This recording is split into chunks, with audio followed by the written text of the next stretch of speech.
Hello and welcome to our lesson on branch accounting. Now, if you're in section 3, I need you to pay close attention, especially if you're doing the financial reporting paper. Branch accounting is a topic that is highly probable to be tested in this coming exam, and this is why I think so. This is because it has not appeared since the last 3 sittings, which was in August 2023. Now, that being said, this is what we are going to cover. We will start by giving an overview of what branch accounting is all about, for you to gain a solid understanding of the principles and the importance of branch accounting. From there, we will look at the key entries so that we can account for the transactions that will take place between the branch and the head office. We get to know the key journal entries and how to account for them. And then from there, we learn the formats. We look at the formats for the final statements, which is the balance sheet and the statement of comprehensive income.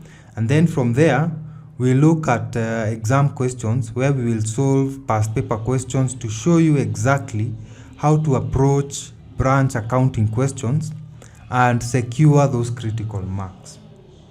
Now, without further ado, let's get started. What is a branch? So a branch is an extension of a business to a different geographical area in order to meet customer satisfaction. Now, as a business is expanding, it would be prudent to open branches in different geographical areas, be it in a different county, be it in a different country, so that it can meet customer demand from those specific areas. Now, what are the reasons or what are the advantages for branch accounting? Number one is to ensure proper control over the branches. Number two is to safeguard cash and inventory of goods in those branches. Next is to compare the profitability of the different branches. And lastly is to evaluate the trend and prospects of those branches. There are two major types of branches. We have the dependent and the independent branches. So the dependent branches, they are also known as non-autonomous branches, and the independent branches are also known as autonomous branches. So if I were to illustrate this in a diagram, I would have a business here, and this business would have either a foreign or a local branch. If it has a local branch, it would either be a dependent branch or an independent branch. So this is a chart just to illustrate how the structure would look like to classify these branches. So definitely a foreign branch would be an independent branch, so we would not classify that one further. Let's start by looking at dependent branches. Dependent branches are those that are controlled by the head office. The characteristics of dependent branches include they do not maintain their books of accounts. All the goods are sent from the head office, and all cash sales are to be remitted to the head office on a daily basis. And lastly, any petty cash expenditure must be controlled by the head office. So as we can see from the dependent branch, the head office is controlling almost all the aspects of this dependent branch, in that it will maintain its books, it will send the goods from the head to the branch from the head office, and all the cash sales are emitted on a daily basis, and any petty cash expenditure must be controlled by the head office. Now, let us look at the books that the head office will maintain on behalf of the dependent branch. The first one is what we call the branch inventory account. Now, the branch inventory account will record the movement of goods or inventory from the head office. This one records movement of inventory from the head office. This records the movement of inventory from the head office. Another thing or another point we need to note is that this account is maintained at invoice price. This account is maintained at invoice price. And lastly, and maybe I can elaborate further, invoice price, this is what I mean by invoice price. Invoice price will be invoice price is given by the cost of the inventory,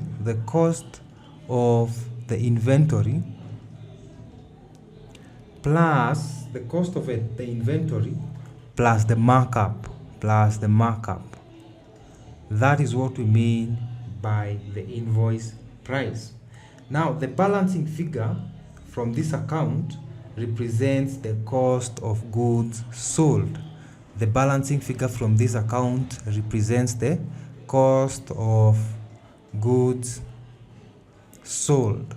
Now, those are the three major things we need to note from this account: that it is maintained at the invoice price, it records the movement of goods from the head office, and also the balancing figure is the cost of goods sold. Next, we have goods sent to branch account. Now, this account records all the goods sent to the branch by the head office. Records all the goods sent to the branch by the head office. Branch by the head office. By the head office. Next, it is maintained at cost. Unlike the first account, this is maintained at cost.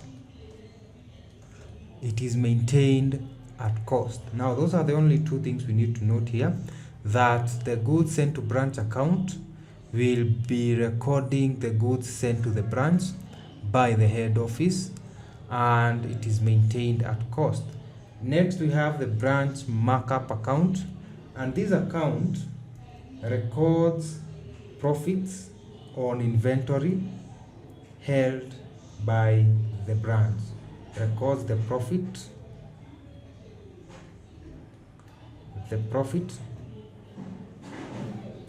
records the profit on inventory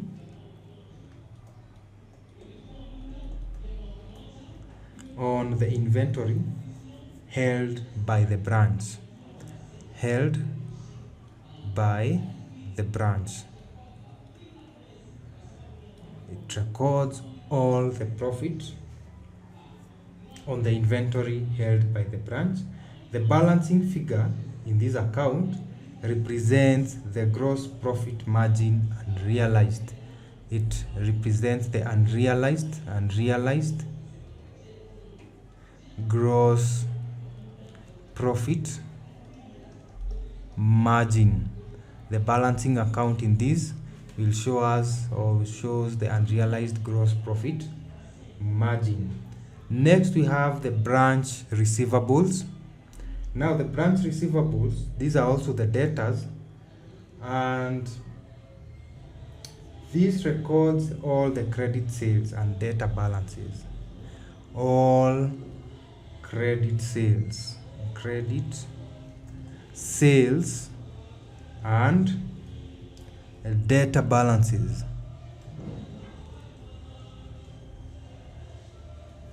Next we have, it also gives us the balancing figure, and the balancing figure will represent all the credit sales.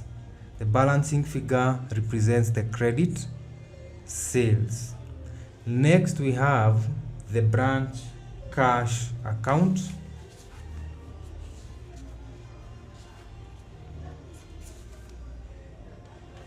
The branch cash account records all cash transactions by the branch. It will record all cash transactions by the branch, and the balancing figure in this case will be the cash sales. It will be the cash sales. From there, I want us to look at the accounting entries. And we are going to start with the goods sent to branch. If we send goods to the branch, what are the accounting entries involved? The first accounting entry, we are going to debit the branch stock account. We are going to debit branch stock account. We are going to debit branch stock account, and this is at selling price. This is at selling price. From there, we credit goods sent to branch account. We credit goods sent to branch account again, and this is at cost price. At cost price, so that we can complete the entry. We're also going to credit the branch markup account with the profit margin. Credit the branch markup account, branch markup account with the profit margin,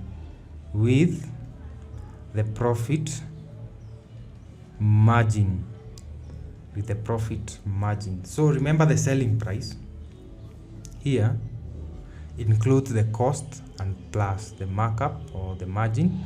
So if we credit the goods sent to branch at cost, we also need to open another account, or to complete the entry, we need to credit the branch markup account with the profit margin. Now, the next one is with goods returned by the branch to the head office.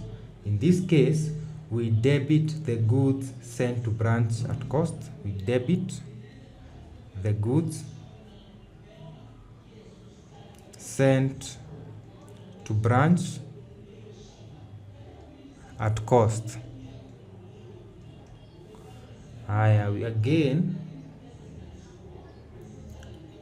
We debit again the branch markup. We debit the branch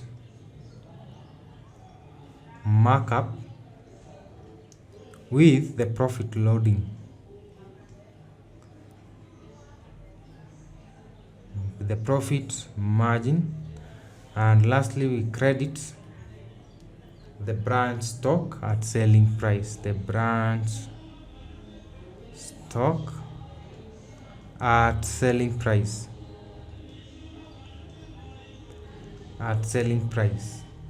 The next entry or transaction is when the goods are sold by the branch, either on cash or on credit. In this case, we debit cash or debtors. We debit cash or debtors and credit the branch stock account.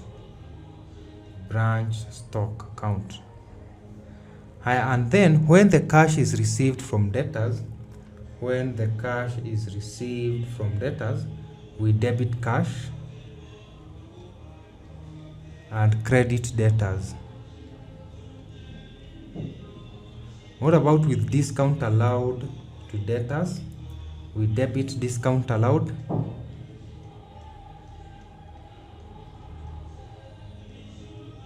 And credit debtors. What about with bad debts written off? With bad debts written off, we debit bad debts. We debit bad debts and credit debtors. We credit debtors.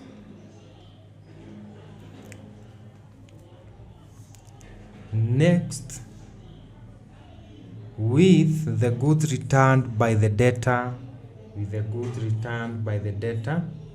directly to the head office, we have two alternatives in this case. And the first alternative, we will debit the goods sent to branch. We debit the goods sent to branch. Again, we debit the branch markup. We debit the branch markup with the profit margin. And lastly, we credit the debtors at the selling price. We credit the debtors. Remember, this is at the selling price. Then from there, with any increase in the selling price, but even before we go there, we said we have two alternatives.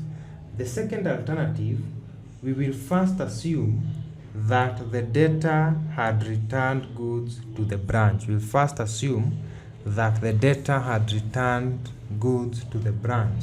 So we will debit goods sent to branch account. We will debit goods sent to branch account. Again, we will credit. Again, not credit but debit still. Branch markup. We'll debit branch markup. And lastly, credit branch stock at selling price. Branch stock at selling price.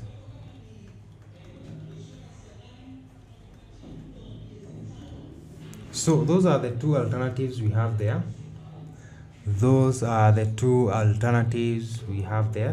Next, we can go to the next entry, which is with any increase in selling price. Or any markup in the selling price in this case. So we will debit branch stock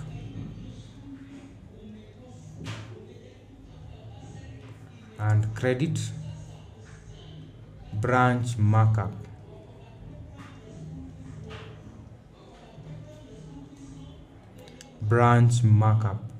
So what about with the decrease? It's the opposite. You debit branch markup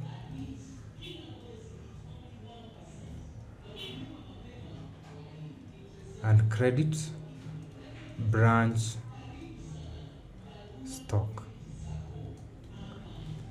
With normal loss of stock at the branch, this may be as a result of spillages and so on. So we debit the branch markup at selling price. Branch markup at selling price and credit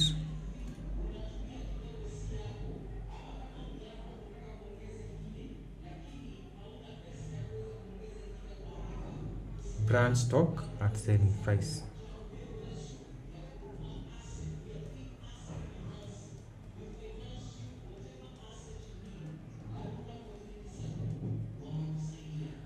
Then lastly, with abnormal loss of stock at the branch, this can be, let's say, as a result of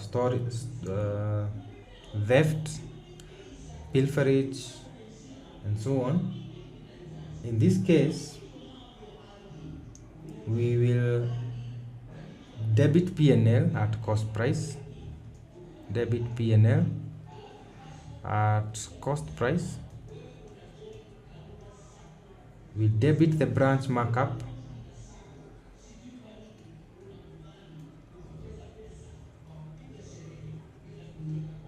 with profit margin, and then credit branch stock at selling price, branch stock.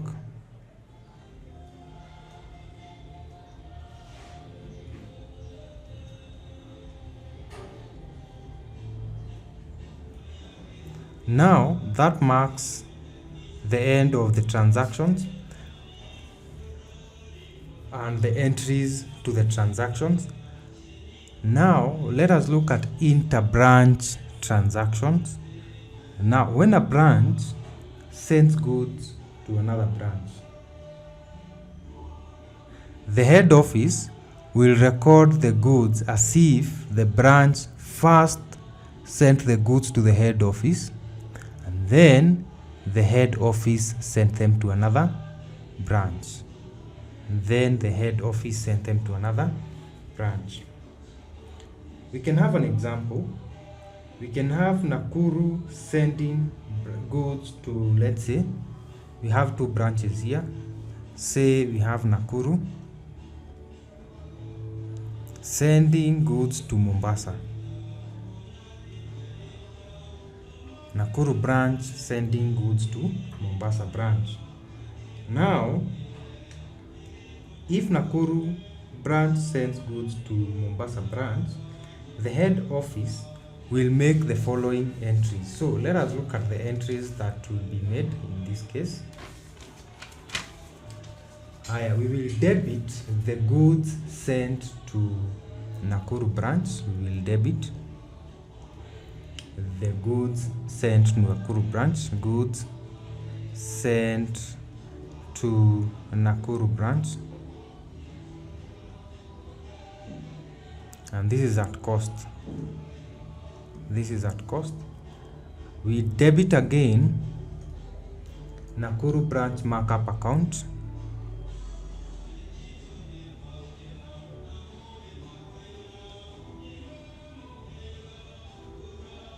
Nakuru branch markup account, and lastly we credit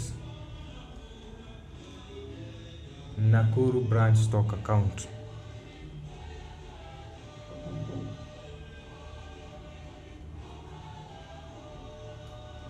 Stock account. Then from there, this will be considered as if Nakuru returned the goods to the head office, and then from there we will debit Mombasa branch stock account, Mombasa branch stock account, and credit goods sent to Kisumu branch, not Kisumu, to goods sent to Mombasa branch. And that's it. From there, let us go ahead and look at independent branches.